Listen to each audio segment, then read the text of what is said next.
Bien.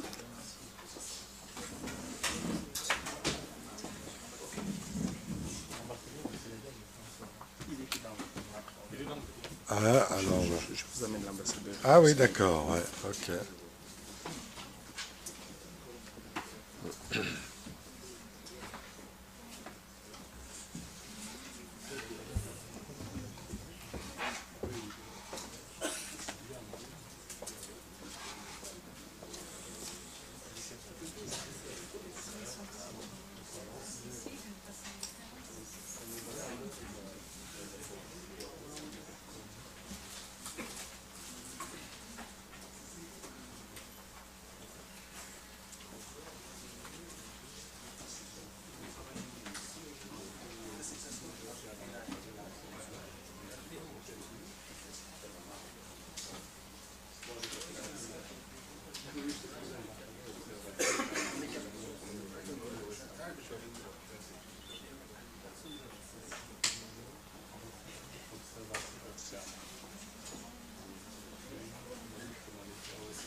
Très bien, ben, tout le monde est arrivé. Donc, je vous invite peut-être à vous rapprocher parce que les tables qui sont devant ont des micros. Donc, si vous souhaitez intervenir, c'est mieux d'être plus près. Comme ça, vous avez juste à appuyer sur le bouton pour parler.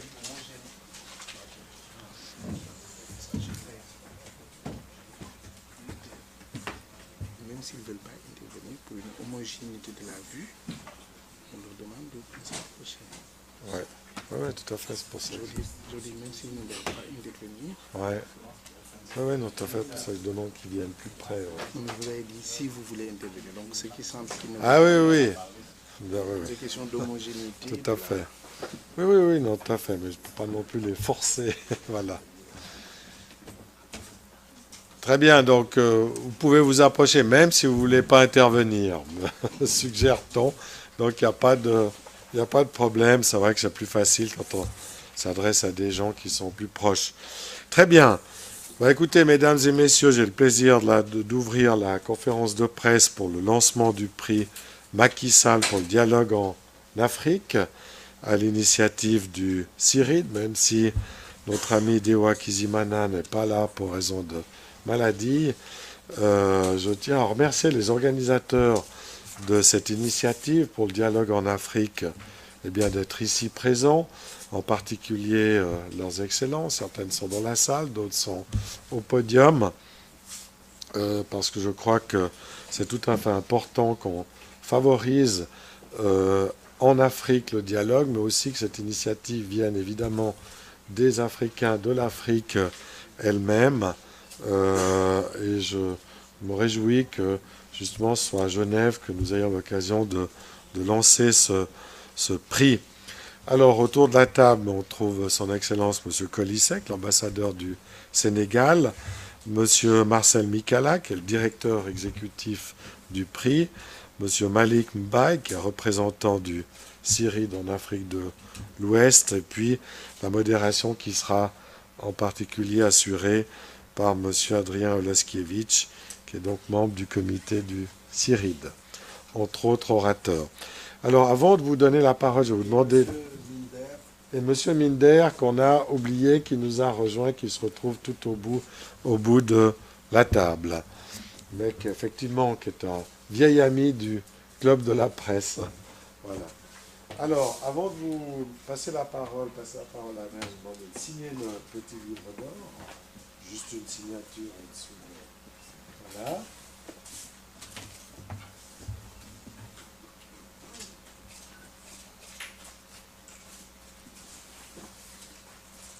Très bien.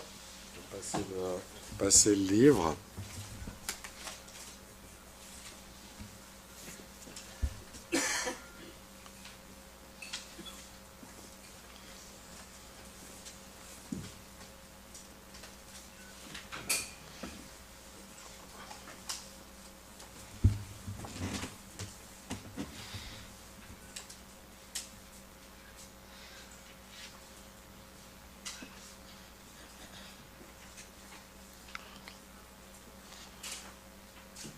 Et puis, ben, je passe tout de suite la parole à Monsieur Oleskiewicz, qui va introduire la présentation.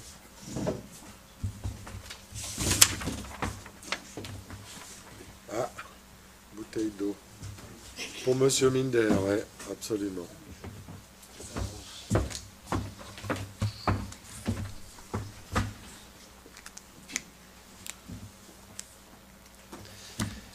Excellences, Mesdames, Messieurs, chers assemblés en vos rôles et titres respectifs, je suis donc très honoré de présenter aujourd'hui nos orateurs et ce prix Macky Sall qui, je tiens à le souligner en tant que sociologue, est issu d'une dynamique panafricaine, ancestrale, si on se reporte aux arbres de palabre connus dans de nombreuses régions d'Afrique et qui, depuis les années 90, a pris un nouvel essor en donnant une nouvelle impulsion aux démocraties d'une façon endogène qu'on ne peut que saluer et qu'on a aspiré et dont on a longtemps aspiré à voir l'émergence.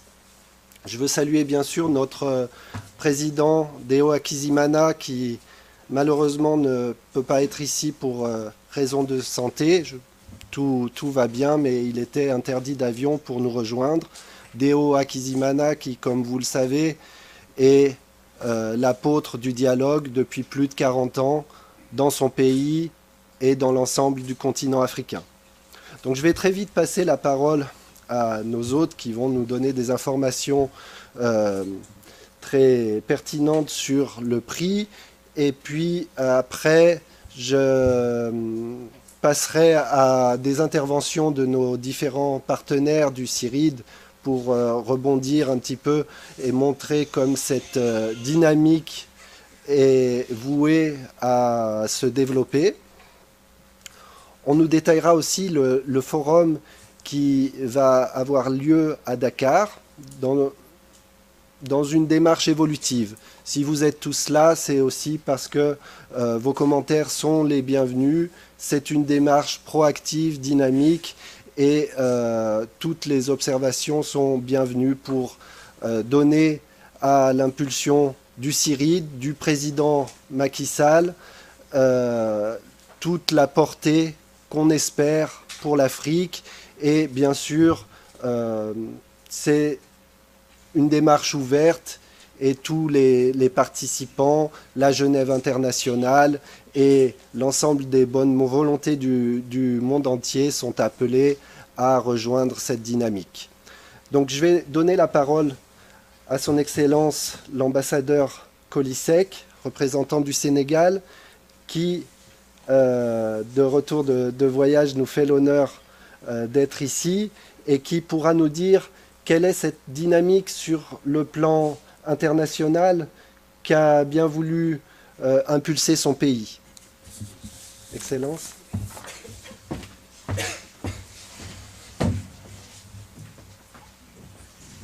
Merci beaucoup.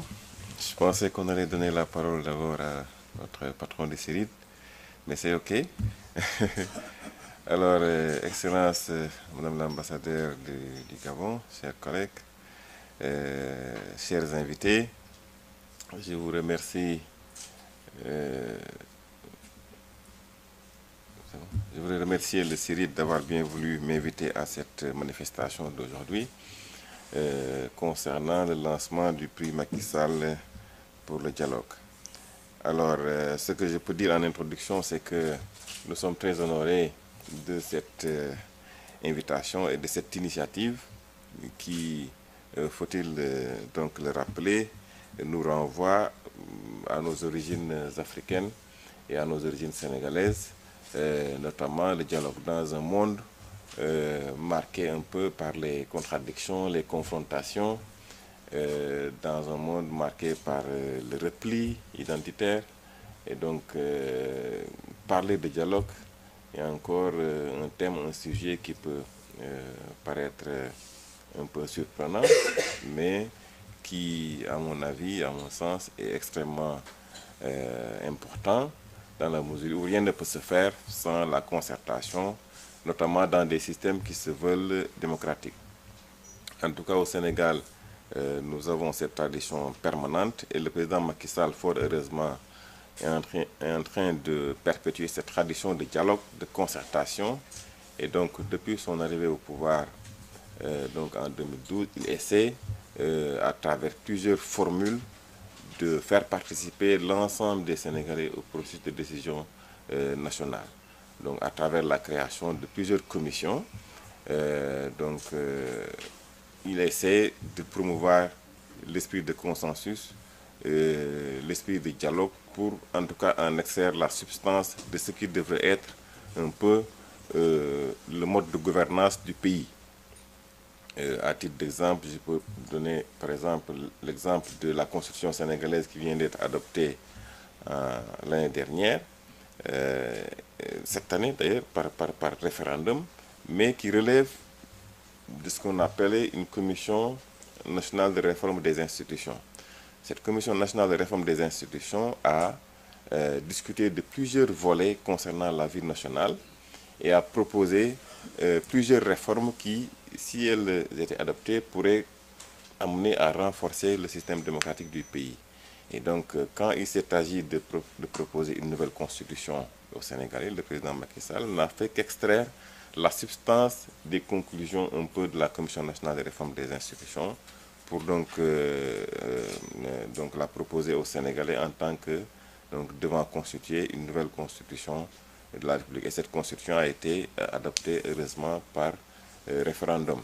On a une constitution nationale de réforme foncière, donc qui dit foncier, dit tiraillement, donc guerre entre les communautés dans nos pays. Et donc au Sénégal, il y a également une commission nationale de réforme, du foncier qui essaie un peu de regrouper et de recueillir l'ensemble des contributions des acteurs pour aboutir à un dialogue apaisé, pouvant conduire un peu à une certaine stabilité du pays sur ce volet. Et donc récemment, il y a eu ce qu'on appelle tout simplement le dialogue national, dialogue qui a réuni autour du président l'ensemble des acteurs politiques sénégalais. Au Sénégal, nous avons plus de 270 partis. Le président les avait conviés à un dialogue, surtout sur le fonctionnement du pays, sur les institutions, sur le Parlement, sur les ressources naturelles. Et donc, il s'agit un peu de susciter des réactions de l'ensemble de la classe politique, de l'ensemble des organisations de la société civile, pour un peu voir dans quelle direction le pays veut aller. Parce que, bon, qui dit démocratie dit majorité. Donc, le président est élu, mais avant de prendre une décision, il est bon de consulter l'ensemble des acteurs concernés un peu pour prendre le pouls du pays et savoir dans quelle direction les uns et les autres veulent aller pour, en définitive, prendre une décision. Et donc, ce processus se poursuit. Il devra être donc renforcé par d'autres dialogues dans des cadres plus restreints sur des thèmes précis cette fois-ci.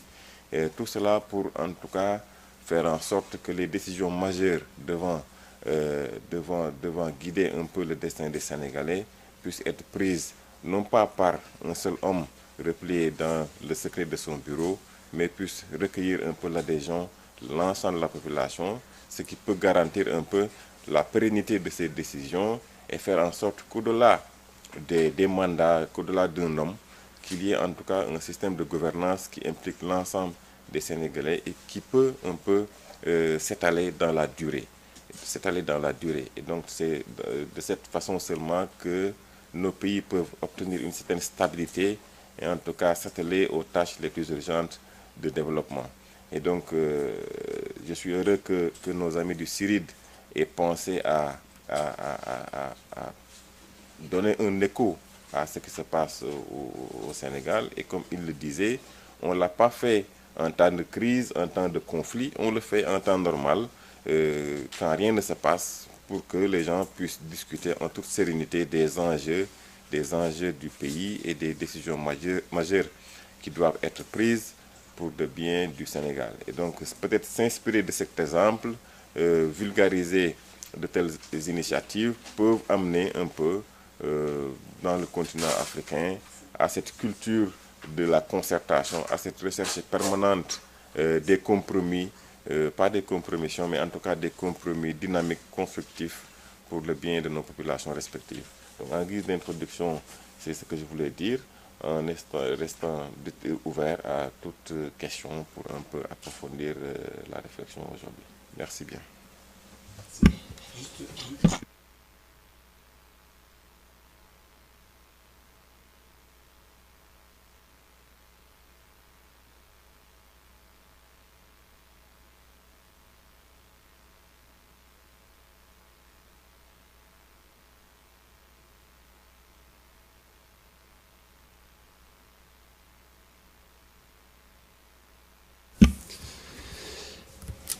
Excellences, Mesdames, Messieurs, merci beaucoup, Monsieur l'ambassadeur, pour cette introduction.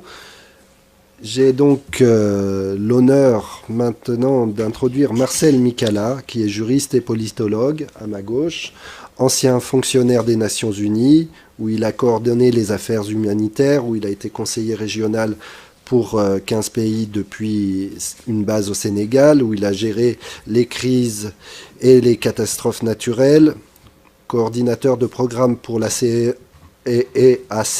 et secrétaire du prix Sasakawa pour la prévention des catastrophes naturelles.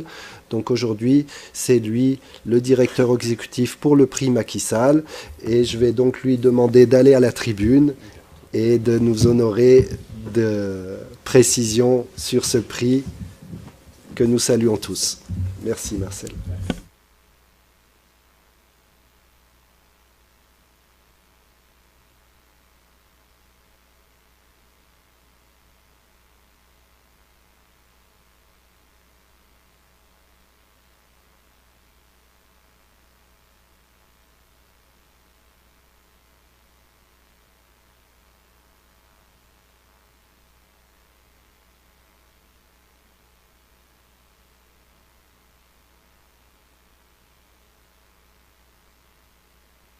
Excusez-moi pour la méprise, lesquelles valeurs concernent notamment la nécessité de favoriser l'esprit de tolérance et d'écoute, mais aussi d'être une force de proposition dans un continent où il y a de nombreux théâtres d'opération en termes de crise. Donc le travail qui peut être fait dans le cadre du CIVID pourrait naturellement être mise à la disposition des principales entités africaines au plan continental. Je pense à l'Union africaine, mais aussi au plan régional et sous-régional. J'ai fait allusion ici à la CEDEAO, la Communauté économique des États d'Afrique de l'Ouest, dont le siège se trouve à Abuja, au Nigeria, à la CEAC, la Communauté économique des États d'Afrique centrale, qui est basée à Libreville, la SADC, qui est basée à Gaborone, au Botswana, East African Community, surtout à Nairobi, et l'Union du Maghreb arabe, qui se trouve dans la partie septentrionale du continent. En résumé, je dirais que le choix du président Macky Sall du Sénégal comme parrain, comme mécène du prix, est l'expression d'une forme de reconnaissance. L'ambassadeur l'a dit tout à l'heure, par rapport à sa pratique de gestion de la chose publique.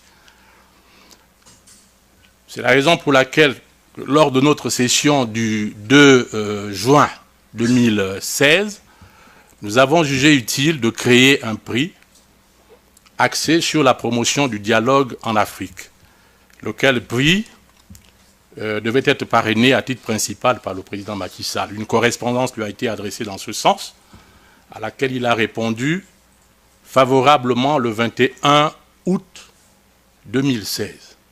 Donc il n'y a pas longtemps. Et pour renforcer la dynamique ainsi créée, en concertation avec les autorités sénégalaises, le CIRID a déployé une mission qui a séjourné à Dakar du 19 au 24 novembre 2016. Nous avions eu l'honneur d'être reçus par M. le Président de la République du Sénégal. Au cours de cet échange fécond, de ce dialogue extrêmement utile et constructif, des orientations ont été données quant à la vision devant être assignée à ce prix, qui est axé donc sur la promotion du dialogue. Non seulement du dialogue politique, mais aussi du dialogue social, et par extension aussi du dialogue économique.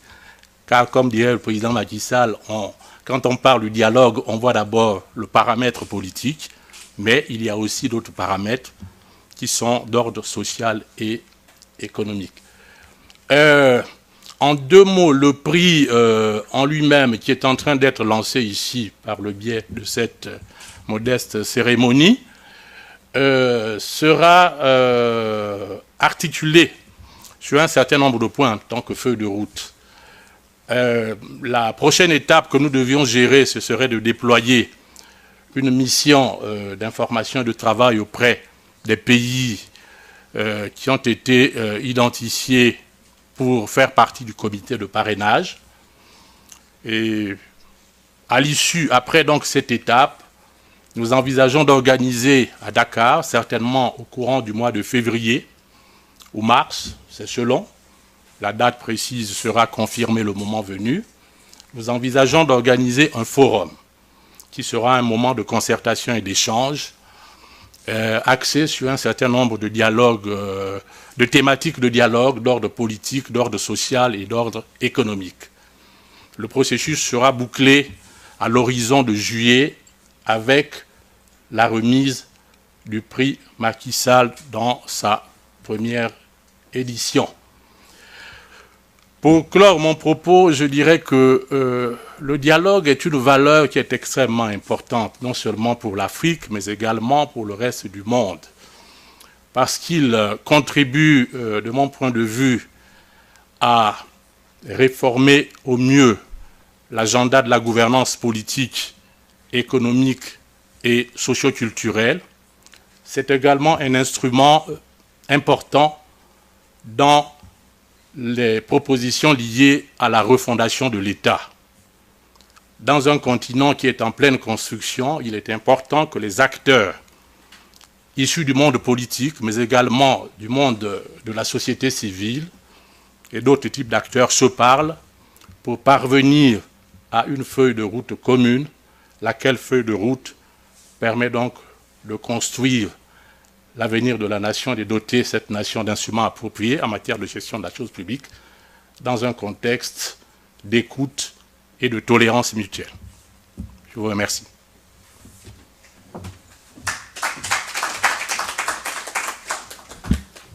Merci beaucoup, Monsieur Mikala. Nous reviendrons sur certains détails par la suite. J'aimerais maintenant introduire le docteur Minder. Et pendant qu'il se rend à la tribune, lui dire un hommage d'abord pour tout son engagement au long de sa vie en tant que membre du Rotary Club International et en tant que tel instigateur de programmes humanitaires et de développement en Afrique notamment. Et puis rappeler qu'il a été un des artisans de la naissance du CERN dans un contexte de guerre froide et par un dialogue tendu, mais finalement constructif, dont nous bénéficions encore aujourd'hui. Et puis, rappeler qu'il est passionné d'historiographie et que donc, il ne va pas manquer de faire des liens avec l'histoire suisse ou internationale. Merci beaucoup, Dr Minder, d'être ici.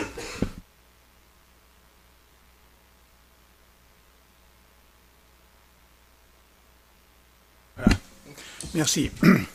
Merci beaucoup pour cette introduction.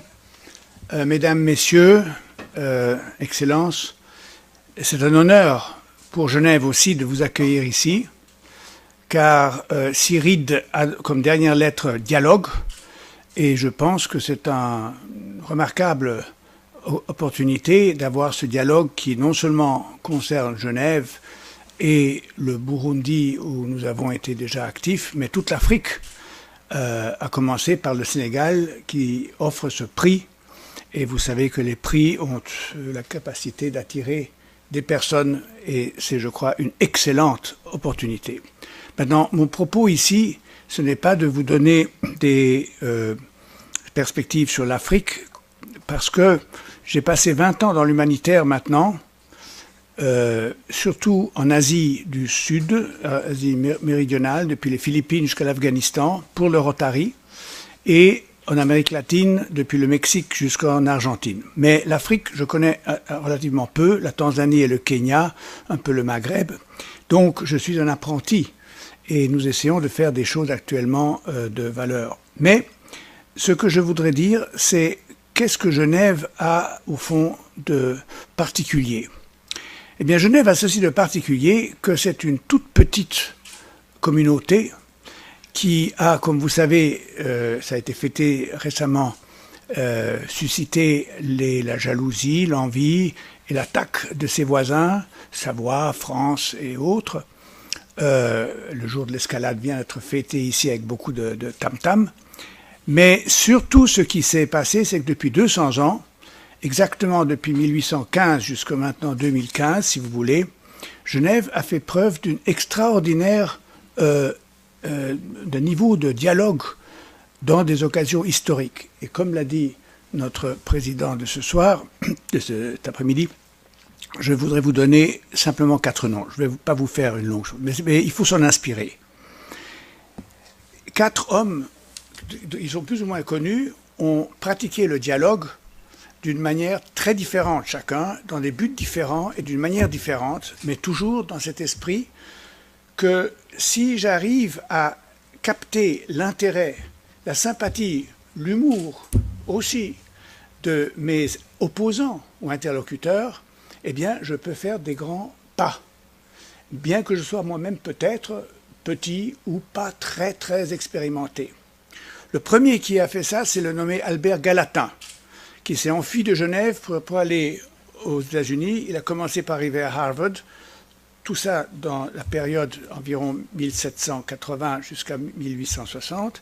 Et il a complètement changé les États-Unis. Pourquoi? Parce qu'il a trouvé un moyen de doubler la surface des petits États-Unis. Et ça, c'était un dialogue qui est reposé sur son pouvoir de prendre une initiative. Donc le dialogue est une occasion de prendre des initiatives. Et c'est une histoire incroyable. Sous 2 présidents américains, ce petit Genevois a fait cette énorme extension depuis l'Est jusque vers la Louisiane, tout le centre des États-Unis. Ensuite, il y a eu Pictet de Rochemont en 1815, qui, à force d'avoir des dialogues avec l'impératrice et les empereurs à Vienne, au congrès de Vienne en 1815, a réussi à forger ce canton de Genève, qui était complètement différent avant. Et ça, il l'a réussi également par en osant faire des pas. Donc, le dialogue, il faut oser. C'est un peu dangereux, mais ça vaut la peine. Et surtout, il faut respecter les autres et avoir la possibilité de reculer d'un pas. En Suisse, la grande chose, c'est que quand on a une élection, quand on a une votation, il y a évidemment un gagnant et un perdant. Mais à la fin, le gagnant, très rarement, il n'est pas très bon s'il fait ça, dit au perdant, bah, t'as vu, t'as perdu, je t'ai toujours dit que tu valais rien, etc. Non, il dit, c'est incroyable, tu as quand même recueilli 1/3 des voix, mais c'est énorme. Alors, quelques-unes de tes idées, je voudrais qu'on en discute. Dialogue, dans une situation complètement différente. Ensuite, il y a la question de l'humanité, de l'humain. Le général Dufour, de Genève, a été appelé en 1847 pour mettre fin à la première guerre civile. Mesdames, messieurs, les élèves ici à Genève n'en ont aucune notion. Il y a une guerre civile ici, entre les protestants, 2/3, et les catholiques, 1/3. Et quel a été le but de ce général? Ce n'était pas de gagner la guerre. C'était quoi? C'était de gagner la paix. Et quand il a été en mesure d'imposer par une victoire militaire, il a dit « je n'en veux pas ». Je veux qu'on dialogue, qu'on s'asseye et qu'on discute. Et ça s'est passé comme ça en 1947 et en 1948, il y a eu la Constitution, comme vous l'avez maintenant adoptée, et c'est devenu un grand succès. Et le dernier, finalement, c'est au niveau mondial, c'est M. Dunant qui a dit qu'il fallait avoir un dialogue avec l'ennemi pour qu'on ne fasse pas ce qui se passe actuellement en Syrie, c'est-à-dire de taper sur les plus faibles et au contraire, il devait être protégé, et la Croix-Rouge d'inciné. Donc, je veux dire que le dialogue a des sources et des exemples que Genève peut alimenter. Nous serions très très fiers si nous pouvions non pas dire ce que, comme le président parlait d'histoire, mais d'entrer dans votre sujet. Et j'aurais encore beaucoup plus à dire si cela était intéressant à un moment donné. Pour le moment, je veux saluer très très chaleureusement votre initiative de promouvoir le dialogue avec toutes ces variations que j'ai essayé d'esquisser sur la base historique et de faire que l'Afrique, qui est le seul continent de cette planète à doubler sa population ce siècle, qui a donc un avenir brillant devant lui, qui a des ressources, qui a un passé, qui a une originalité, qui a une diversité, tout cela, ça nous attire beaucoup de pouvoir vous donner un coup de main là où vous le souhaiterez. Merci beaucoup. Merci beaucoup, Dr Miner. Je vous demande juste une petite seconde pour laisser partir l'ambassadrice du Gabon, que nous saluons vivement et que nous remercions pour sa venue. Merci beaucoup, Madame l'ambassadrice.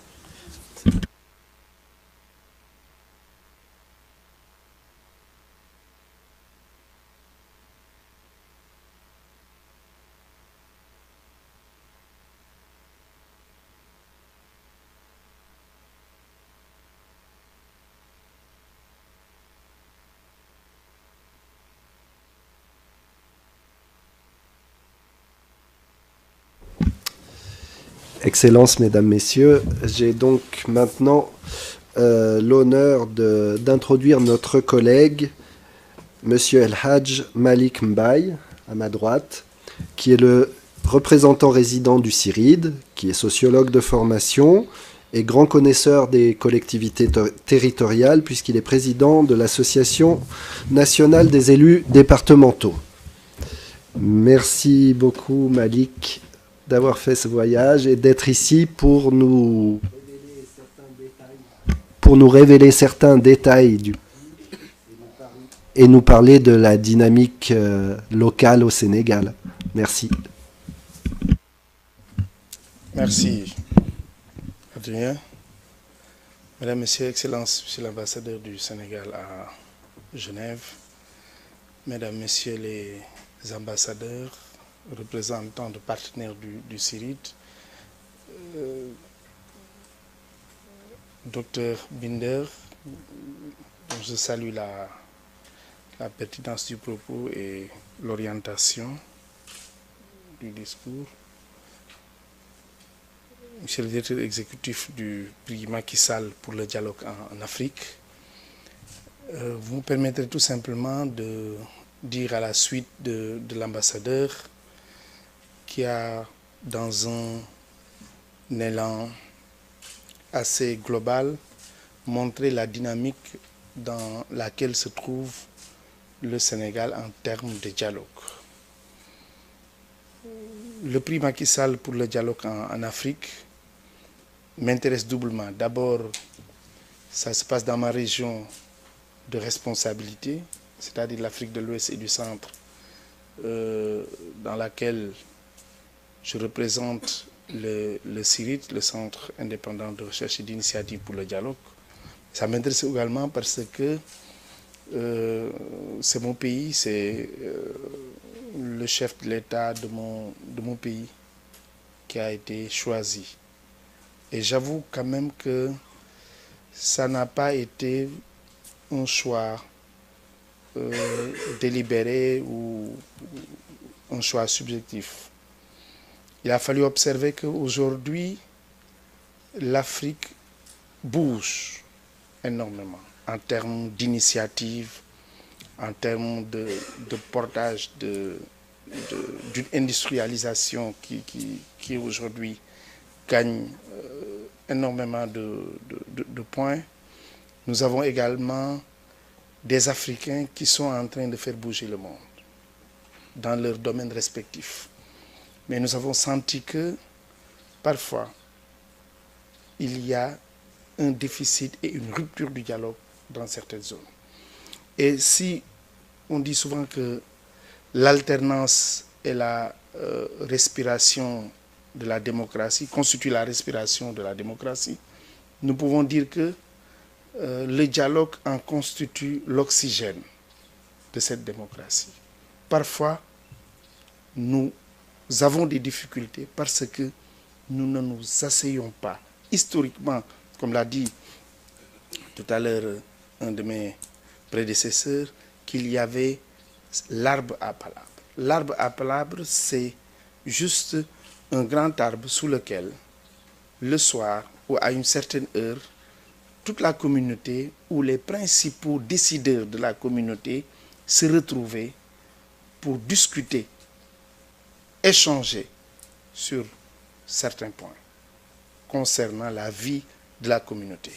Et nous avons, dans notre langage, dans notre langue nationale, nous avons un propos qui le résume, qui dit souvent qu'il n'y a pas de malentendu. Il y a juste une absence de discussion ou de dialogue. Parce que quand vous parlez à quelqu'un, vous réduisez systématiquement toutes les confusions ou bien toute la potentialité conflictuelle qui peut naître de vos relations.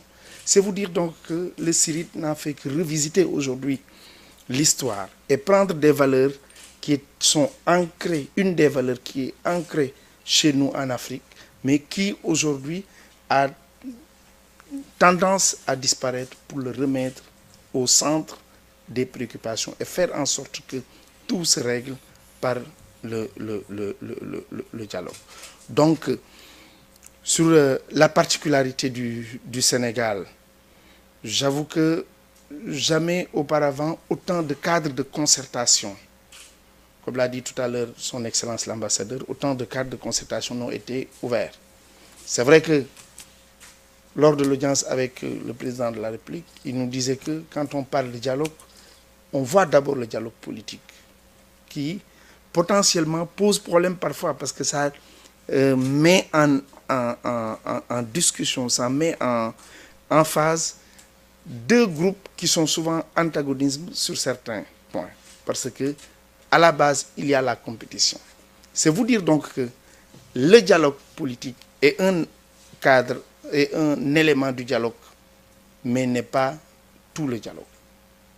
C'est la raison pour laquelle nous avons été en tout cas motivés, nous au niveau du CIRID, notamment en Afrique de l'Ouest et du Centre, de voir que l'essentiel des actes posés par le chef de l'État sénégalais avait pour vocation d'amener le maximum de concitoyens à donner leur point de vue sur les éléments sur lesquels ils sont, à travers lesquels nous sommes gouvernés. Donc, le prix Macky Sall pour le dialogue en Afrique est un prix doté de 100 000 euros, qui sera un prix à remettre annuellement après délibération du jury pour encourager toute initiative tendant à faire de la concertation et du dialogue le levier important. Nous aurons beau dire il faut l'industrialisation, il faut une économie forte, il faudra beaucoup de moyens financiers, beaucoup de ressources. Si nous ne réglons pas nos questions de concertation et de dialogue, il y a problème. Là, l'autre réalité du Sénégal, c'est que au Sénégal, même l'antagonisme politique, il est cordial. Parce que vous voyez parfois, lors de cérémonies familiales, dans une même famille, vous pouvez trouver...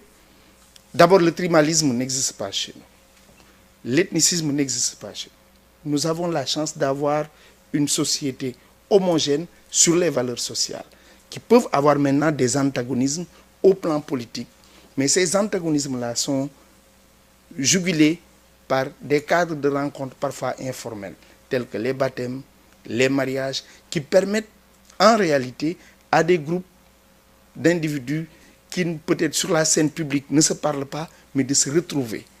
Et ces retrouvailles-là, le temps d'un week-end ou bien même le temps d'une journée, permettent en tout cas d'oublier un peu ce que nous avons,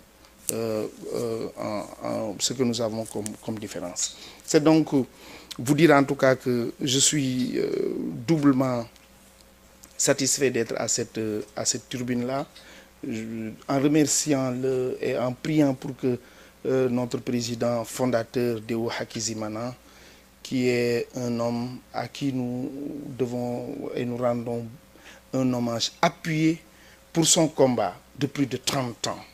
Il n'a pas attendu d'être là pour mener ce combat. Pendant 30 ans, il s'est donné et aujourd'hui, nous devons être à ses côtés et nous sommes à ses côtés. C'est la raison pour laquelle je salue également toute la disponibilité de toute l'équipe du prix, dirigée par Marcel, et prions pour un prompt rétablissement en tout cas de notre président fondateur, et vous dire que le prix Macky Sall ne vise pas à encourager seulement des chefs d'État ou un groupe, mais toute initiative, toute personne physique ou morale qui aujourd'hui pose un acte en Afrique tendant à faire en sorte que dans certains pays, dans certaines contrées, qu'on puisse se parler est éligible à ce prix. En tout cas, c'est le propos que je voudrais vous dire en remerciant tout le monde d'être présent ici et en demandant également à son Excellence d'être l'interprète, en tout cas du Bureau Afrique de l'Ouest et du Centre, notamment auprès des autorités sénégalaises, pour l'intérêt qui nous a été manifesté lors du séjour de la délégation à Dakar. Je salue également Michel Milena, très engagé, qui est là derrière, qui a un excellent travail, de manière très discrète. Je vous remercie de votre aimable attention. Merci beaucoup Malik. Ce que je propose maintenant, un petit film sur le prix a été réalisé par nos collègues depuis le Sénégal. Je propose qu'on regarde ce film de 5-6 minutes et puis qu'on revienne rapidement sur le panel des réactions et puis après les partenaires, la salle.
Suite à son accord de parrainer le prix Macky Sall pour le dialogue en Afrique, le chef de l'État sénégalais a reçu en audience le 22 novembre dernier une délégation du Centre indépendant de recherche et d'initiative pour le dialogue, le CIRID, conduite par son président fondateur, Deo Akizimana. La rencontre entre le président Sall et cette institution bénéficiaire d'un statut consultatif auprès des Nations Unies portait sur les contours du prix. Avec le président de la République, nous avons abordé la question de la rupture du dialogue dans certains contextes de certains pays et nous pensons que le dialogue est un recours utile, un recours idéal, un recours normal qui devrait être une référence en Afrique. Arrivé à la tête du Sénégal le 25 mai 2012 avec un score de 65% devant son challenger Abdoulaye Wade, Macky Sall a toujours été perçu par le commun des Sénégalais comme un homme calme, pondéré et suffisamment inspiré des vertus du dialogue et de la concertation propres au peuple sénégalais. C'est ainsi que dès son accession à la magistrature suprême, le président Sall a convoqué plusieurs cadres de concertation, notamment sur l'enseignement supérieur, la santé, le foncier, la décentralisation, entre autres sujets d'intérêt national.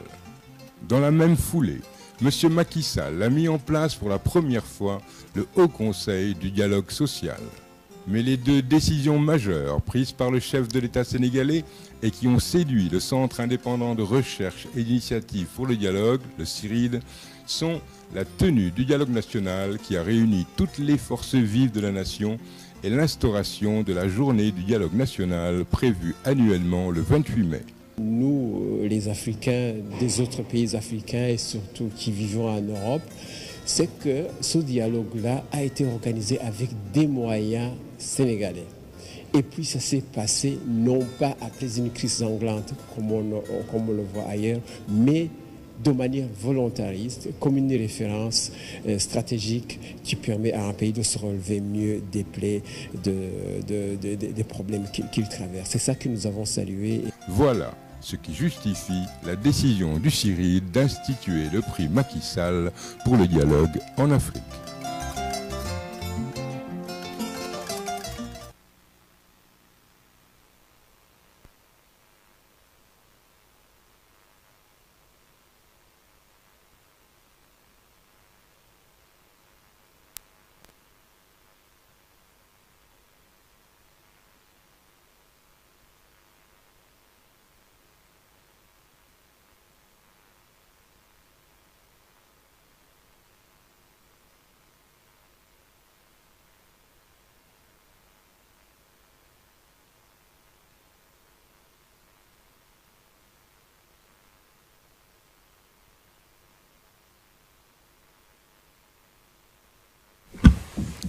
Excellences, Mesdames, Messieurs, cher Malik, merci d'avoir emmené ce film dans tes bagages.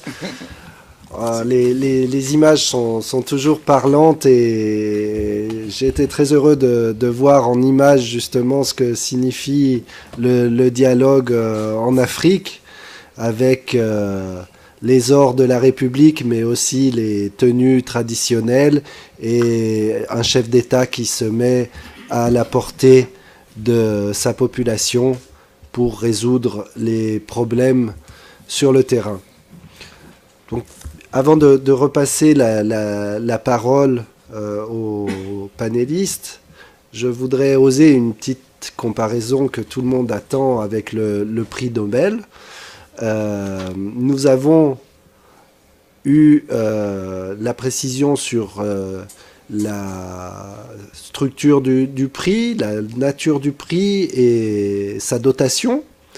100 000 euros est une somme finalement dans la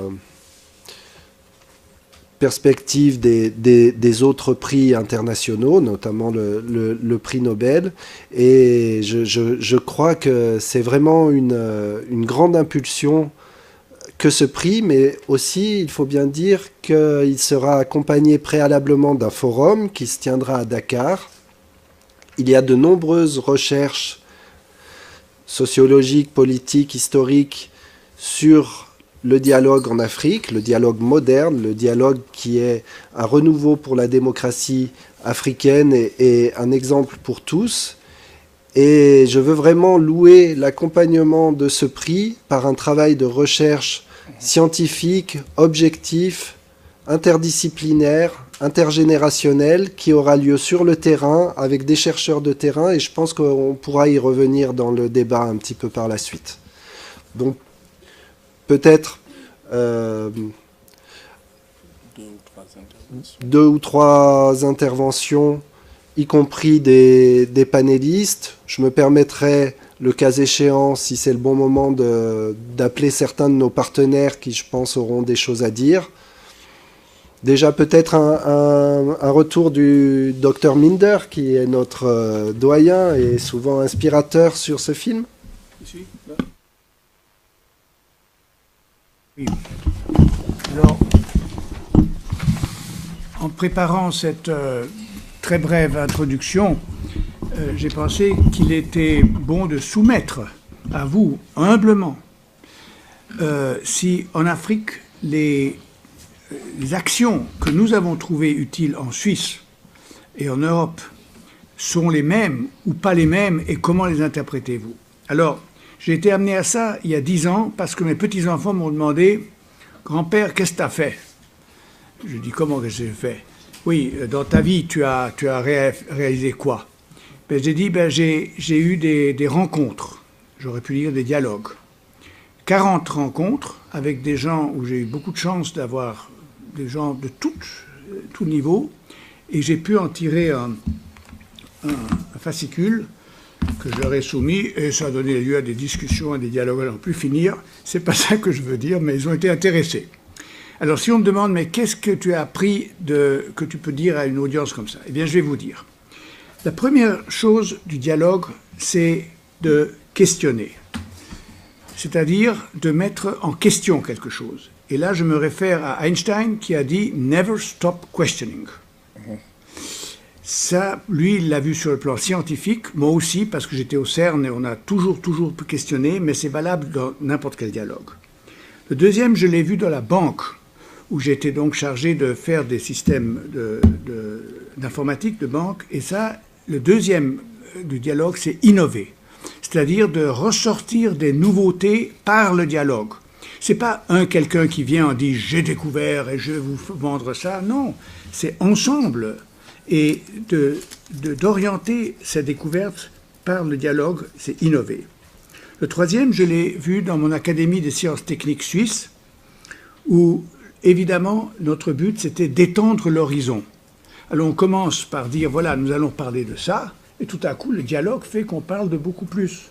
Et à la fin, on dit, ben, on a retenu ça, mais il reste ça et ça en plus. Donc la forme de cette matière a changé.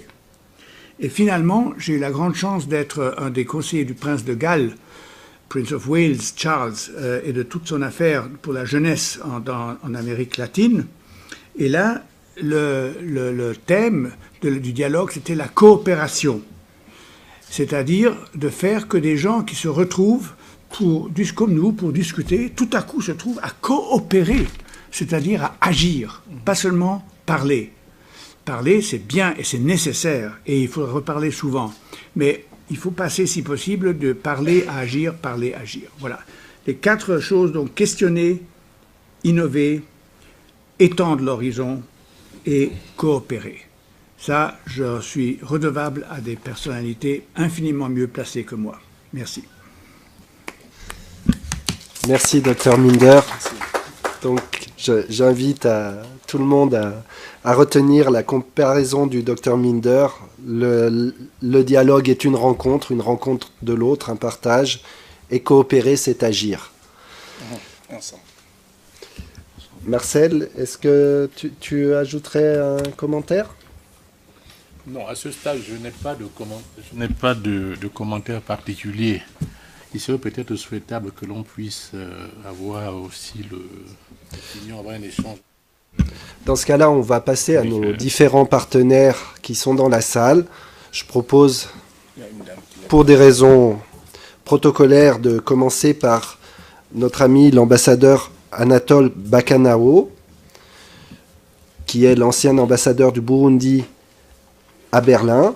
Je l'invite à venir à la tribune pour des raisons de micro. Alors, dans ce cas-là, il peut utiliser le micro devant soi. Merci beaucoup, monsieur l'ambassadeur, d'avoir fait le déplacement. Merci beaucoup de votre présence. Je salue également le représentant du Burundi, le premier conseiller de la mission du Burundi, qui, pour des raisons, doit...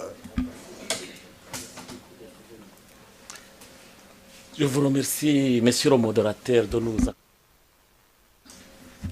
Je remercie avant tout les organisateurs de ce point de presse, ainsi que les membres de la communauté de presse genevoise.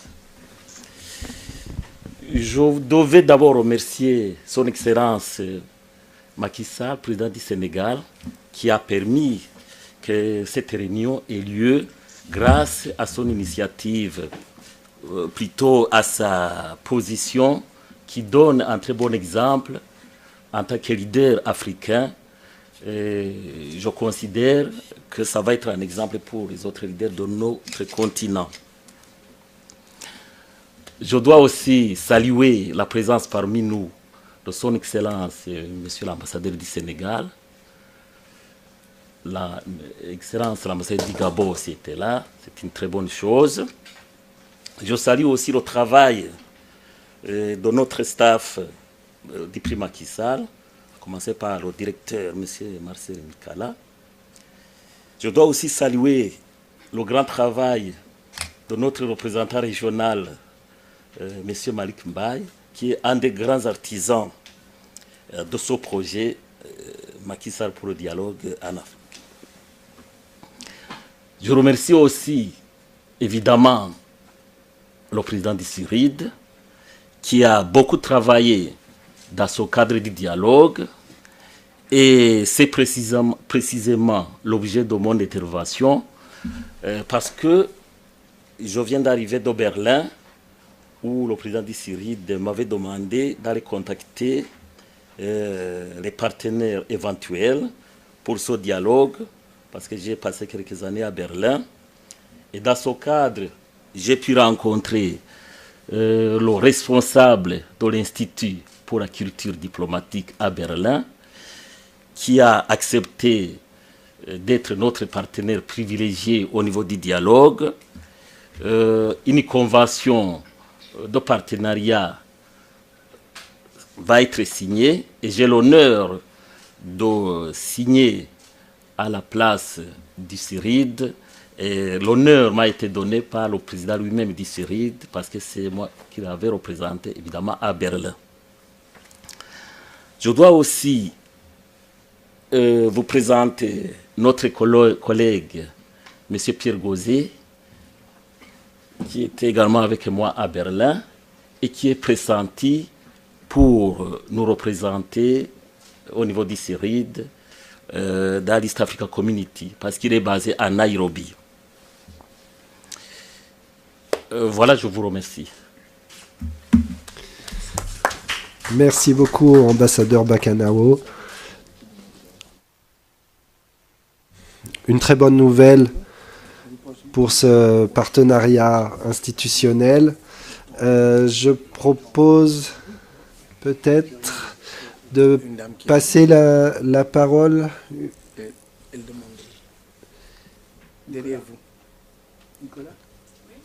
à Madame Spafford-Furet, qui est aussi une habituée du Club suisse de la presse, vice-présidente de la fondation Earth Focus, qui sensibilise les jeunes depuis plus de 10 ans, dans la lignée de la fondation Belle Rive, créée par feu le prince Aga Khan.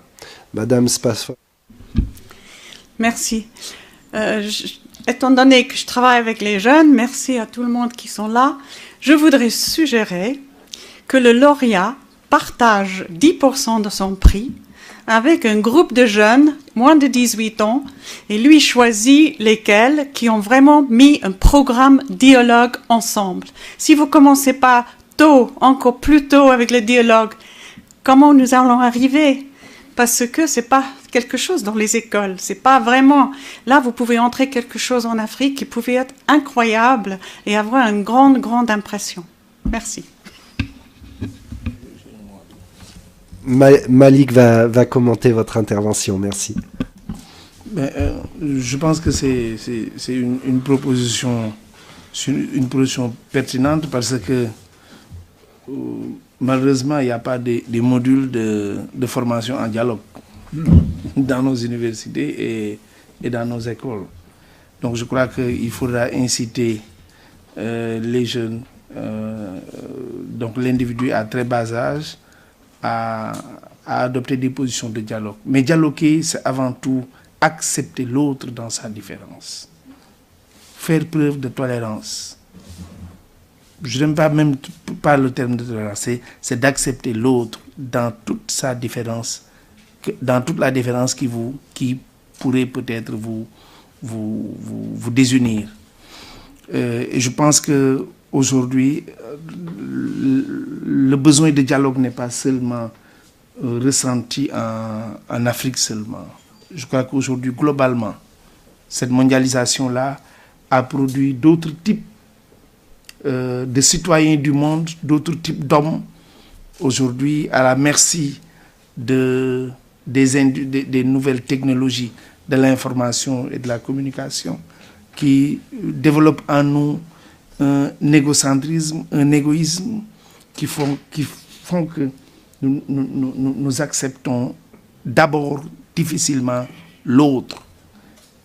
Et je crois que pour dialoguer, il faut d'abord accepter l'autre dans la différence qui potentiellement pourrait être une source de conflit ou de mésentente entre deux personnes. Donc je crois que ce qu'il faudra juste rappeler, c'est que c'est un prix qui vise à promouvoir le dialogue en Afrique, mais également en Afrique, chez les Africains. Mais ce que nous voulons, à terme, l'objectif, en tout cas ce que nous visons, le but, c'est de donner le dialogue comme source de résolution de tous les conflits autant pour moi, qui sont en train de se dérouler dans le monde et qui aujourd'hui est en train de détruire le monde parce que, comme je l'ai dit tout à l'heure, nous avons d'autres types de citoyens du monde, d'autres hommes qui, à la merci des nouvelles technologies et de l'information et de la communication. L'autre élément que je voudrais dire, c'est qu'il existe chez nous, quand je dis chez nous, il existe en Afrique aujourd'hui des éléments sociaux adaptés ici peuvent régler. Bon, on ne peut pas peut-être calquer. Quand je vous donne exemple, le cousinage à plaisanterie. C'est un exemple qu'on peut donner. Le cousinage à plaisanterie, par exemple chez nous au Sénégal, vous voyez que, par exemple, un Sérère, c'est une ethnie de chez nous. Un Toucouleur, un Alpulaar, c'est une ethnie de chez nous. Par un héritage dans les relations humaines, ils peuvent tout se dire. Ils peuvent tout se dire. C'est-à-dire que vous ne verrez jamais tout se dire. Ils peuvent tout se dire et c'est accepté. Même si l'autre doit se fâcher, par exemple, si le Sérère doit se fâcher, au lieu d'aller chercher peut-être un bâton pour se battre, le Alpulaar lui dit, moi je suis ton roi. Je suis le roi des Alpulaar. C'est juste pour vous dire qu'il y a des détails extrêmement qui sont ancrés dans notre société et qui peuvent être donnés un exemple ailleurs et partout. Donc, ce que je voudrais dire à ce niveau, c'est que mutualisons ce qui se passe ici, ailleurs, partout dans le monde, pour que le dialogue soit une réalité. Et nous sommes sûrs que c'est possible. Le docteur l'a dit tout à l'heure, ce n'est pas pour rien que la dernière lettre du CIRID donne le dialogue. Nous sommes sûrs que nous devons être tous aujourd'hui des combattants pour un dialogue en tout cas mondial qui puisse nous aider à régler nos conflits potentiellement. Merci beaucoup Malik. Oui, tous nos applaudissements. Effectivement, cette mutualisation est très importante et si nous sommes ici, si nous avons lancé le prix devant vous préalablement, c'est justement pour mutualiser nos idées, nos efforts.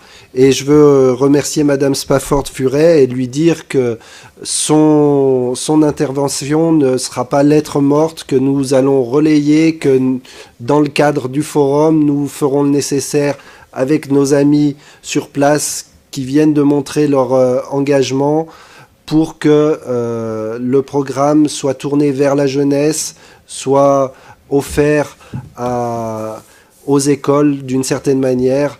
Et au passage, je veux dire qu'il y a déjà des actions dans ce sens-là. Par exemple, nos amis de Graines de Paix qui ont des programmes en Afrique pour le dialogue. Je vais demander, sauf autre question, peut-être à mon ami le docteur Bocci Morel, qui est anthropologue, spécialiste des femmes et du développement durable, béninoise, qui gère des projets de développement rural, de nous dire un mot sur son ressenti, très librement.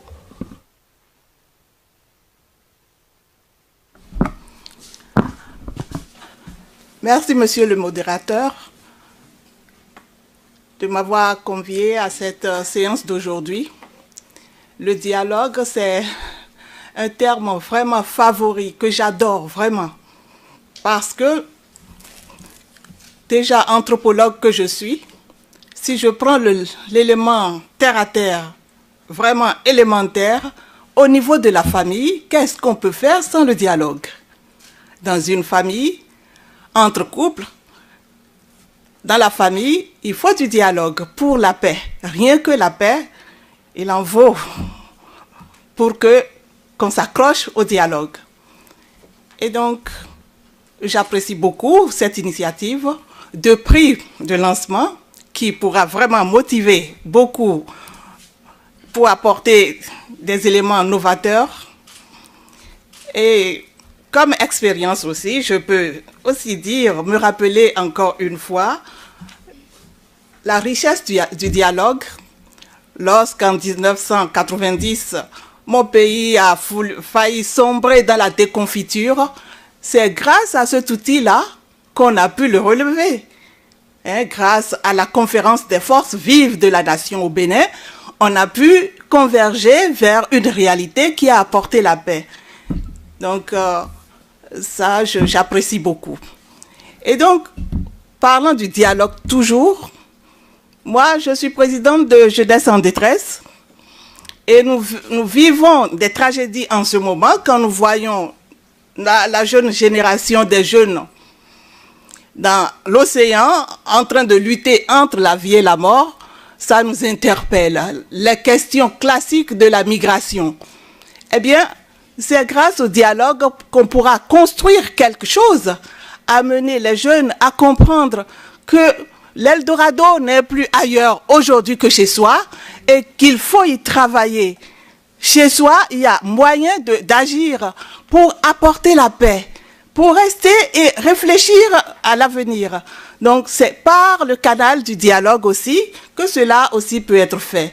Donc, on a beaucoup de perspectives en la matière et il faudrait qu'on se mette à réfléchir pour voir comment on peut essayer de tenter à résoudre un peu certains problèmes inhérents à notre continent, l'Afrique. Je vous remercie.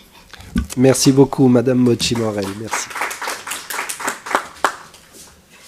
Donc encore, je veux dire, cette intervention laisse une trace et on voit toute la richesse qu'aura un forum en Afrique sur ce sujet du dialogue.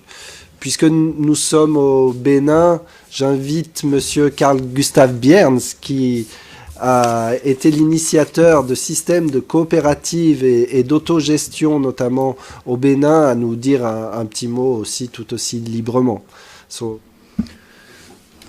Merci, monsieur le modérateur. Je travaille dans le contexte de l'entrepreneuriat social. Et ce que je vois, c'est que la moyenne d'âge en Afrique est quelque part dans les 20 ans. comme ça. Ça veut dire que d'ici la fin du siècle, au lieu de 1 milliard de personnes, il y aura 4 milliards d'Africains en Afrique, sans compter les Africains qui sont en dehors. Donc ça va être peut-être la moitié de la population mondiale.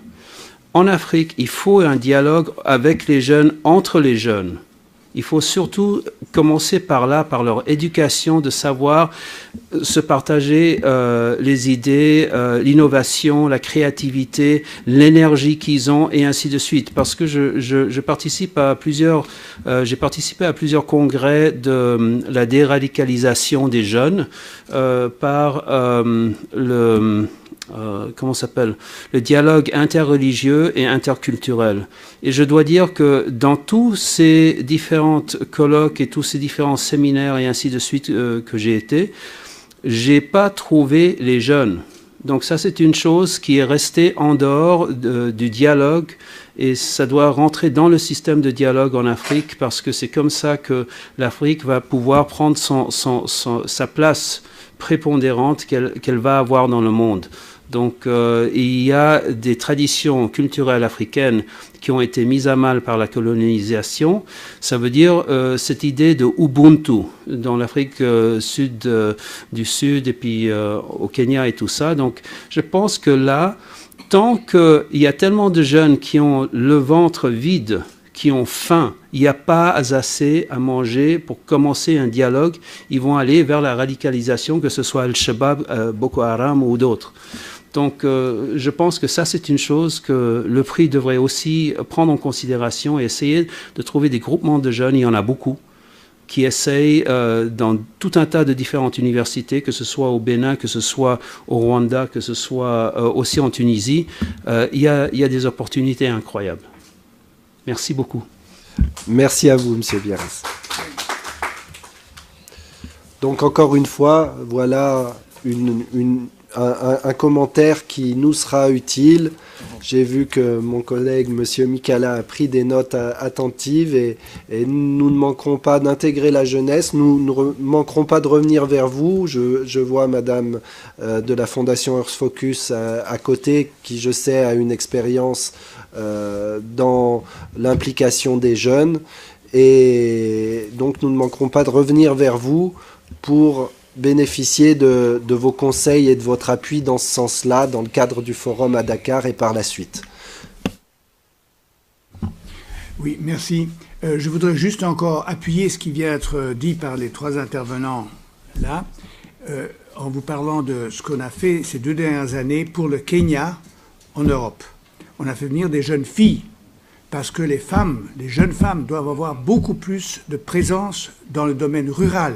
Ce sont des cadres, ce sont des managers qu'il faut mettre en action. Alors on en a choisi au Kenya, on les a formés à Genève, à Zurich, à Cambridge et Sussex, des universités de premier plan. Et on s'est aperçu qu'elles se débrouillaient très bien. Et pourquoi est-ce qu'elles se débrouillaient bien? Parce que justement on leur donnait l'occasion du dialogue. Dans une université moderne, c'est plus un professeur comme moi là qui parle, qui écoute. C'est pas ça. Il voit un film sur l'essence de ce qui va être dit. Ça, c'est enregistré. Ils peuvent le voir chez eux, dans leur lit, où ils veulent. Mais après, il y a des points que l'on discute et on regarde qui a quelque chose à demander. C'est un dialogue. Et il y en a un qui dit « Moi, j'ai pas compris ça. » Très bien. « Moi, je trouve que ça s'est mal expliqué. » Très bien. « Moi, je trouve qu'il y a autre chose à ajouter là. » Très bien. Donc, c'est constructif. Et là, les filles, évidemment, sont beaucoup plus modestes et un peu craintives de s'exprimer parce qu'elles n'ont pas, je ne sais pas comment c'est dans vos pays exactement, mais en tout cas ici non plus, elles n'ont pas eu cet encouragement suffisamment. Et maintenant, ça vient. Alors, si on va dans le sens qu'a dit Mme Puré, je crois qu'on facilitera aussi leurs études dans un cadre moderne, comme je l'ai dit ici, qui, lui, va aussi vers la direction du dialogue. Merci.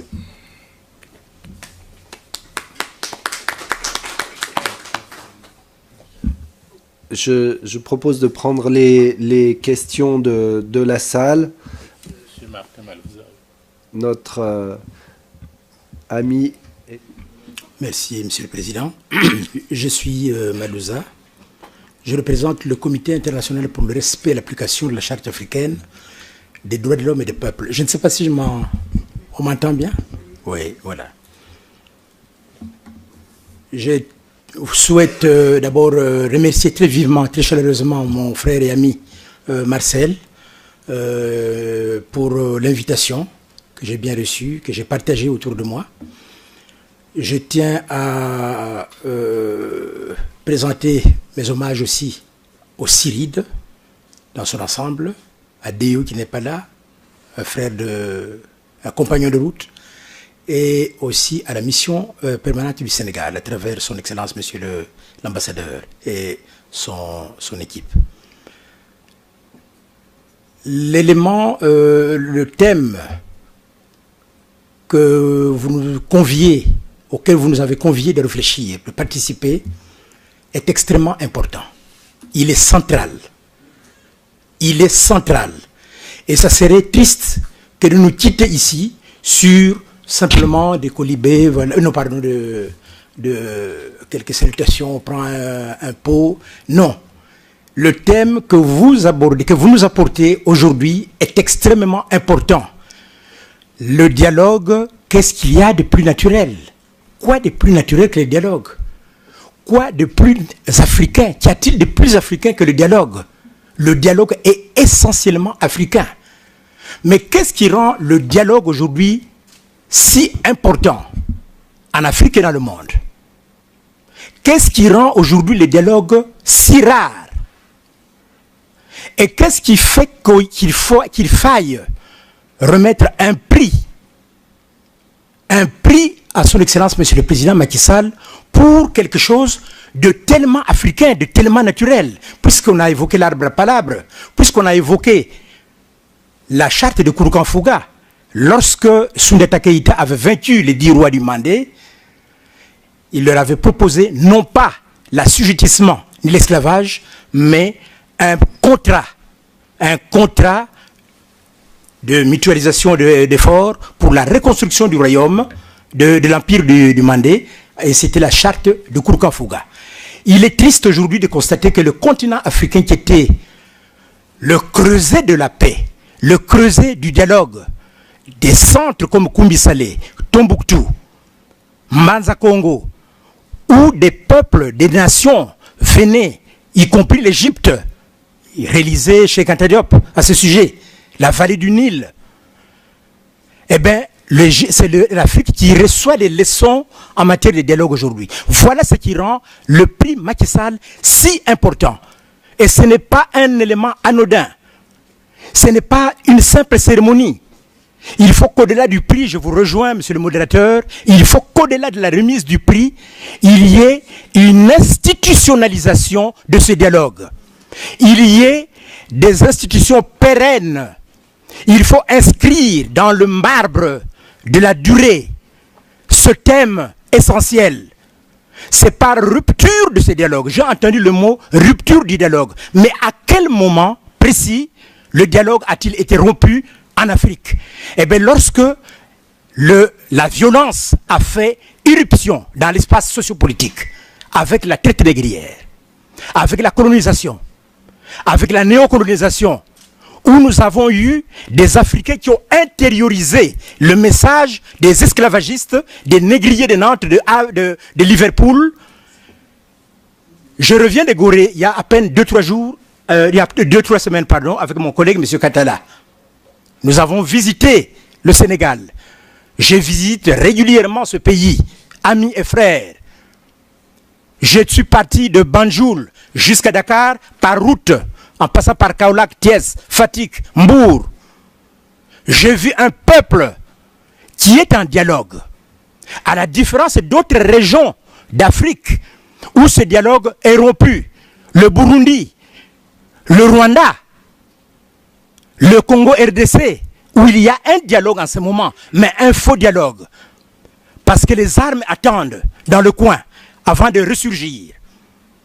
Tout à l'heure, dans le petit film que vous nous avez montré, le président du CIRID, notre frère Déo Akizemana, a relevé que ce qui est intéressant quand même à noter, c'est que le dialogue au Sénégal n'est pas intervenu à la suite. Voilà.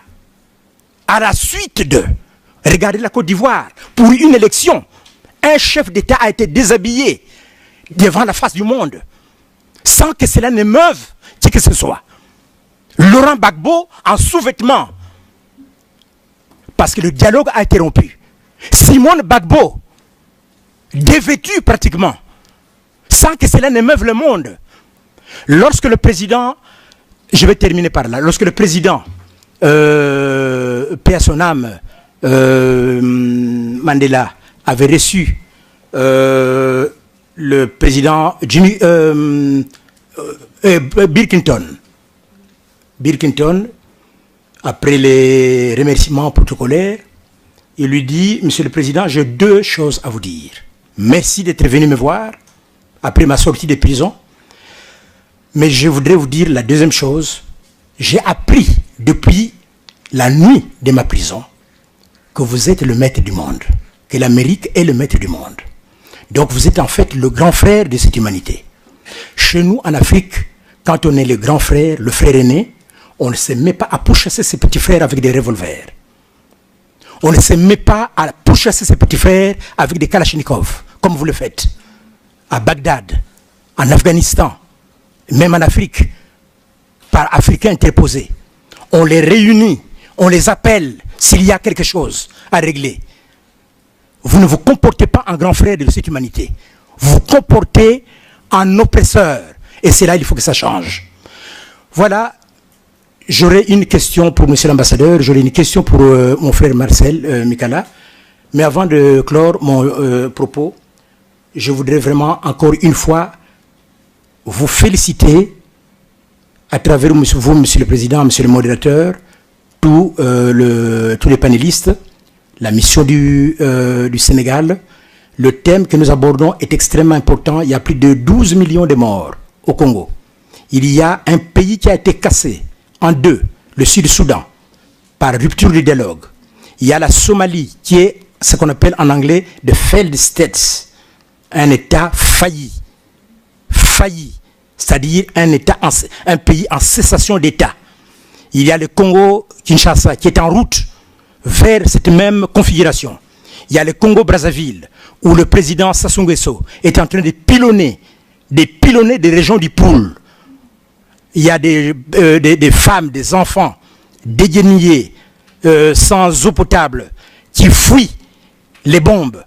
En Algérie, où les migrants africains, vous êtes au courant, sont bâillonnés, bastonnés, spoliés de leurs biens, expropriés. Les images sont là, parce qu'ils seraient irréguliers sur le sol africain. Donc, le dialogue est extrêmement important. Je voudrais, à son Excellence, Monsieur l'ambassadeur, poser la question suivante. Il y a eu dernièrement au Sénégal les États généraux. Quelle différence y a-t-il entre ces États généraux qui avaient réuni toutes les forces vives autour de l'arbre à palabres pour faire en fait le recensement des valeurs historiques, humaines et autres, et le dialogue qui vient d'avoir lieu? À mon cher frère Marcel Mikala, je voudrais savoir comment vous comptez capitaliser ce prix Macky Sall pour institutionnaliser le dialogue en Afrique. L'exhumer des cimetières de granit où il a été mis pour en faire une réalité vivante qui puisse être, non pas un supplétif, mais un élément agissant pour ressouder nos sociétés cassées. Parce que les chefs d'État africains, vous avez un exemple emblématique aujourd'hui, Yahya Jammeh, qui se moque de son peuple, Les chefs d'État que nous avons aujourd'hui dans la plupart de nos pays, c'est des voyous. C'est des voyous qui préfèrent dialoguer avec les marchands d'armes, avec les marchands d'armes qu'avec leur peuple. Ils préfèrent dialoguer avec ceux qui leur impriment des faux bulletins de vote à Singapour, en Thaïlande, qu'avec leur propre peuple. Donc voilà comment comptez-vous capitaliser ce prix pour en faire quelque chose qui puisse guérir la gouvernance africaine. Je vous remercie infiniment. Merci beaucoup, M. Malouza. Merci beaucoup de nous rappeler que l'histoire nous regarde, que nous agissons pour un impact et que nous serons jugés sur le résultat de nos actions. Les faits qui ont été évoqués, je ne reviendrai pas sur le détail, mais on sait qu'il y a de nombreux problèmes et qu'effectivement le dialogue est le meilleur moyen pour redonner une légitimité, et encore une fois d'une façon endogène qui est propre à l'Afrique, comme ce prix qui est né en Afrique même et par des Africains ayant voyagé, par des rencontres, comme on en a parlé tout à l'heure. Donc peut-être, Marcel, tu veux répondre? L'ambassadeur, monsieur l'ambassadeur.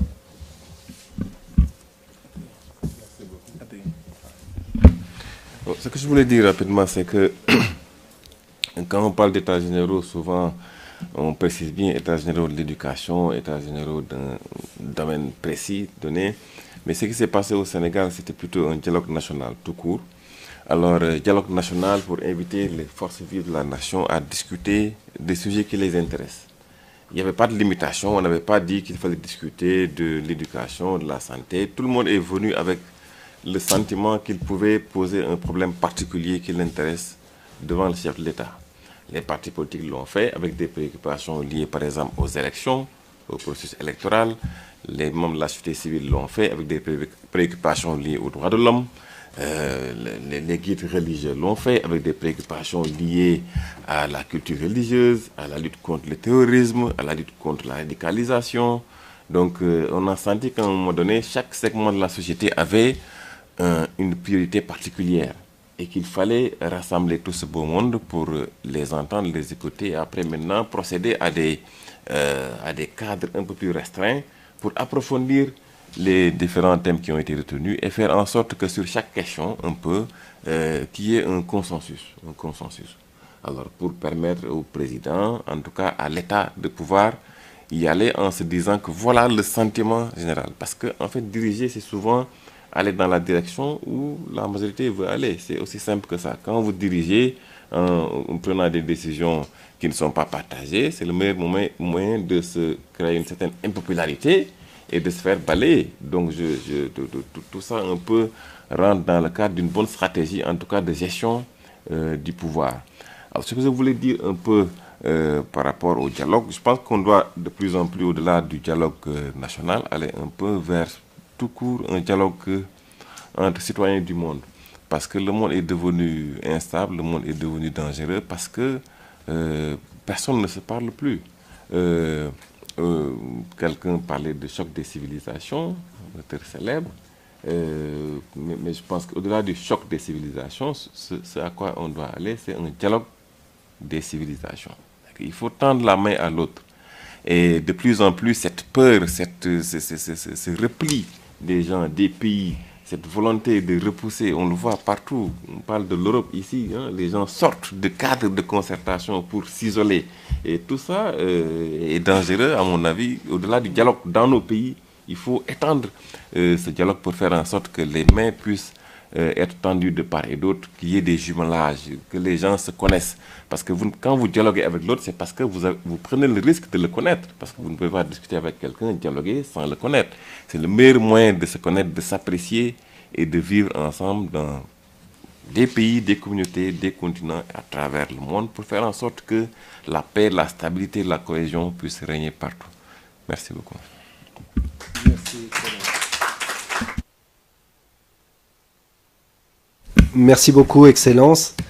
Comme j'ai entendu tout à l'heure, j'ai bien noté que le 28 mai est noté comme la journée du dialogue au Sénégal, instituée comme telle, et que donc chaque année, on a aussi un retour dans ce cadre. C'est un excellent exemple, et c'était également très important de rappeler que l'Occident a besoin d'une main tendue de l'Afrique, et pas juste le contraire, et qu'on doit faire un échange sur des bases intègres, honnêtes, égales, pour bénéficier tous du développement auquel on aspire et aller vers l'autre. Marcel, peut-être un petit mot de conclusion, et après je pense qu'on pourra terminer.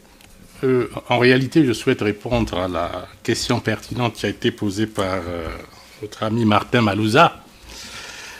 Comment le CIRID compte capitaliser le prix Macky Sall pour institutionnaliser le dialogue en Afrique? C'est une question qui est extrêmement pertinente. De prime abord, la lecture qu'on fait du prix Macky Sall peut être limitative. Et nous avons souvent dit qu'au-delà du prix Macky Sall, il y a des préoccupations d'ordre périphérique qui accompagnent le prix Macky Sall, qui n'est que la figure de proue. Et le forum que nous envisageons d'organiser à Dakar au mois de février-mars, en concertation avec les autorités de ce pays, sera axé sur différentes thématiques en termes de dialogue. Des thématiques d'ordre politique, des thématiques d'ordre social, des thématiques d'ordre culturel.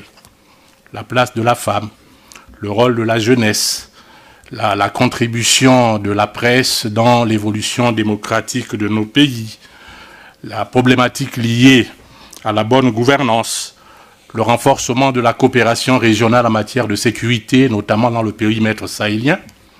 Les faits d'actualité nous interpellent chaque jour. L'adéquation entre la formation et l'emploi, la crise du système éducatif dans un certain nombre de nos pays et légion. De plus en plus, les universités africaines deviennent des usines à production de chômeurs. Mais aussi, un autre thème qui est tout aussi important, c'est l'apport de la diaspora. La diaspora, quel apport pour favoriser le développement de l'Afrique, au-delà du développement de l'Afrique, le développement du monde? Parce que je crois que le dialogue, pour qu'il soit utile, fécond et constructif, doit s'inscrire dans une logique de dialogue des cultures, dialogue des civilisations, doit promouvoir des cadres de concertation et d'échange. C'est la raison pour laquelle nous pensons que le CIRID, qui n'est pas un outil politique, à la base, est d'abord une force de proposition. Nous devions faire des propositions au travers de l'organisation de fora, notamment le premier que nous envisageons d'organiser à Dakar, selon les instructions du président Macky Sall, instructions qu'il nous a faites, c'était des suggestions qu'il nous a faites lors de l'audience qu'il a bien voulu nous accorder le 22 novembre, si ma mémoire est bonne. Et nous allons organiser ce forum à l'issue donc de ce grand moment d'échange et de concertation. Des recommandations seront adoptées et mises à la disposition des gouvernants qui ont la capacité de matérialiser ces recommandations. Tout à l'heure, lorsque je suis intervenu, dans le propos liminaire, comme beaucoup de panélistes ici, nous avions dit que l'une des missions fondamentales du CIRID est d'accompagner les initiatives de certaines organisations africaines, à commencer par l'Union africaine au niveau continental, mais aussi les entités sous-régionales qui jouent un rôle de premier plan, comme la CEDEAO, comme la CEAC, comme la SADC, comme le East African Community. Donc en résumé, Martin, pour répondre à ta question qui est très pertinente, l'une des missions fondamentales, c'est de nous ériger en force de proposition. Nous allons formuler des propositions au travers donc des différents forats. Le premier doit avoir lieu à Dakar, au risque d'être redondant, de me répéter, et il appartiendra donc aux politiques qui sont investis du pouvoir de décision, de pouvoir matérialiser nos aspirations. Merci. Merci beaucoup, Marcel. On arrive à la conclusion. Peut-être je voudrais inviter Joël Akizimana, Joël Mouidi Akizimana, qui est le secrétaire général du CIRID, mais qui, je trouve, puisqu'on a parlé de la diaspora, est effectivement bien placé pour parler en tant que jeune ayant grandi à moitié au Burundi, à moitié en Suisse, ayant été jeune élu d'un parlement des jeunes à Vernier, ayant participé aux efforts de la diaspora. Je lui propose de prendre la tribune qui est libre et de nous adresser librement, puisqu'il n'y a pas été préparé. Merci, Monsieur le Président. Merci, cher Adrien. Excellence, Monsieur Colisec, ambassadeur du Sénégal auprès des Nations Unies à Genève. Monsieur le directeur exécutif du prix Macky Sall, Marcel Mikala. Cher Malik Baye, représentant du CIRID en Afrique de l'Ouest et du Centre, avec résidence à Dakar. Cher Gabriel Minder, partenaire institutionnel du CIRID. Je voudrais, au nom du président du CIRID, je pense vous dire qu'il doit être ému de voir qu'il a une équipe à capacité extraordinaire, ici, dans la Genève internationale. Je voudrais donc tout simplement vous remercier, vous dire que le CIRID est né à Genève en 1996, au mois d'avril, et que tout de suite, il a proposé une initiative de dialogue pour les Burundais, qui a eu lieu ici à Genève, et qui plus tard a été reprise par les États africains pour aboutir à l'accord de paix et de réconciliation d'Arusha en 2000. Donc, comme on l'a dit, CIRID est vraiment une force de proposition, un centre d'initiative. CIRID est également accrédité au Burundi, agréé en tant qu'institution de la société civile burundaise depuis 2001. Et depuis 2001, à nos jours, nous travaillons étroitement avec les institutions burundaises et pour toujours continuer à être une force de proposition pour le dialogue. Nous avons participé au mécanisme national et de suivi et évaluation du dialogue. Et aujourd'hui, le président du CIRID a l'honneur insigne de présider la plateforme de la société civile pour la commission Vérité et Réconciliation. Donc, vous le voyez, s'il faut nous nous sentons extrêmement honorés par l'honneur que le président Macky Sall donne aussi au CIRID en instituant ce prix pour le dialogue en Afrique. Et nous souhaitons vous remercier pour votre présence ici et vous souhaiter de rester attaché au CIRID et à ce qui se passe avec ce prix Macky Sall, parce que je crois que mes doyens qui sont là sur le panel et dans la salle, et mes frères et sœurs de la jeunesse africaine, de Suisse et de la diaspora, nous allons vouloir participer à ce forum. Merci.